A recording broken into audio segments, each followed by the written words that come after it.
नमस्कार। आज हम बात करेंगे महीनों के बारे में। आज हम बात करेंगे भारतीय ज्योतिष में प्रयोग किए जाने वाले महीनों के बारे में या मास के बारे में। जी हाँ, मास 4 प्रकार के होते हैं: चांद्रमास, सौर मास, नक्षत्र मास और सावन मास। जी हाँ, अब हम एक एक करके इन सभी पर बात करेंगे। तो सबसे पहले चलते हैं चांद्रमास पर। चांद्रमास यह 2 प्रकार का होता है। एक होता है अमांत मास और दूसरा होता है पूर्णिमांत मास। अब पहले बात करते हैं अमांत मास की। अमांत मास एक अमावस्या के अंत से दूसरी अमावस्या के अंत तक, अर्थात शुक्ल पक्ष की प्रतिपदा से आरंभ करके कृष्ण पक्ष की अमावस्या तक के चांद्रमास को अमांत मास कहा जाता है। अब बात करते हैं दूसरे वाले मास की, दूसरे वाले प्रकार की। एक पूर्णिमा के अंत से, प्रतिपदा से प्रारंभ कर दूसरी पूर्णिमा के अंत तक, अर्थात कृष्ण पक्ष की शुक्ल पक्ष की पूर्णिमा तक, कृष्ण पक्ष की पूर्णिमा से शुक्ल पक्ष की पूर्णिमा तक के चांद्रमास को पूर्णिमांत कहते हैं। इन दोनों में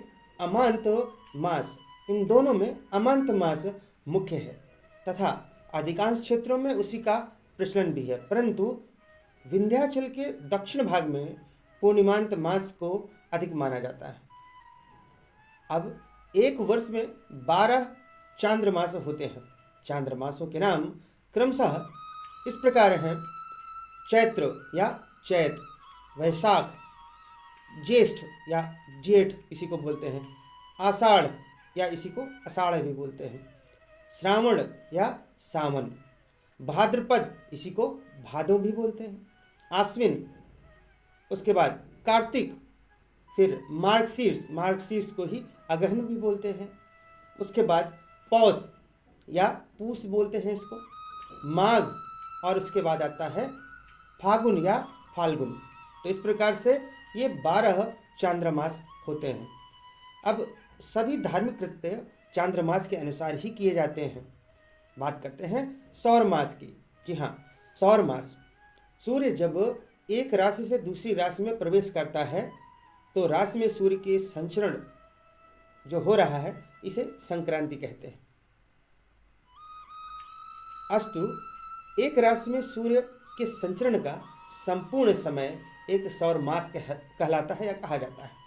सौर मास का प्रारंभ एक संक्रांति काल से होता है और दूसरे संक्रांति काल पर उसकी समाप्ति होती है। यह प्रायः 30 दिनों का होता है। सौर मास प्रायः 30 दिनों का होता है। अब बात कर लेते हैं नक्षत्र मास की। चंद्रमा द्वारा 27 नक्षत्रों में संचरण पूरा करने में जो समय लगता है उसको नक्षत्र मास कहा जाता है। अगला आता है सावन मास। यह 30 दिनों का होता है। ये मैं श्रावण मास की बात नहीं कर रहा हूँ, ये सावन मास की बात कर रहा हूँ मैं। जो मैंने अभी 4 प्रकार बताए उनमें से एक है सावन मास। यह 30 दिनों का होता है और इसका प्रारंभ किसी भी दिन से माना जा सकता है। आज से भी मान सकते हैं। दैनिक व्यवहार में इसी मास का प्रयोग करते हैं। जब हम बोलते हैं कि एक महीना मतलब 30 दिन की बात कर रहे हैं तो वो सावन मास की कैटेगरी में आता है। तो यह 30 दिनों का होता है और इसका प्रारंभ किसी भी दिन से माना जा सकता है। अब वर्तमान समय में देखा जाए तो जनवरी, फरवरी आदि ये अंग्रेजी या फिर हिजरी मास आदि प्रचलित हैं, लेकिन उनका भारतीय ज्योतिष से कोई संबंध नहीं है।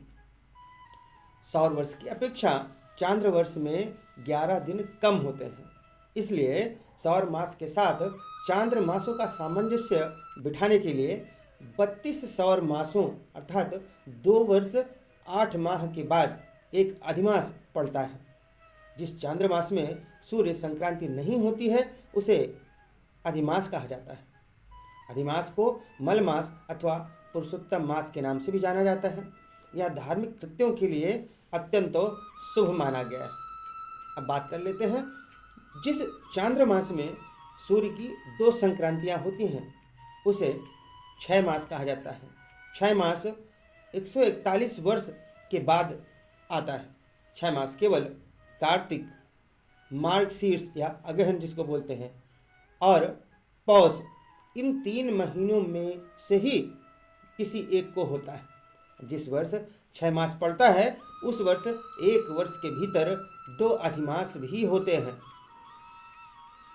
अब सौर मासों का जो नाम होता है, तो सौर मासों के नाम राशियों के आधार पर, नक्षत्र मासों के नक्षत्रों के आधार पर नाम पड़ता है, और चांद्र मासों के नाम नक्षत्र एवं पूर्णिमा तिथि के संयोग के आधार पर, अर्थात पूर्णिमा के बाद चंद्रमा जिस नक्षत्र में प्रवेश करता है उसी नक्षत्र के नाम के आधार पर रखा गया है।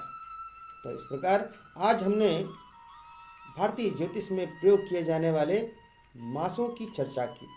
आपको यह टॉपिक कैसे लगा कमेंट में जरूर बताएं। आज के लिए बस इतना ही। नमस्कार।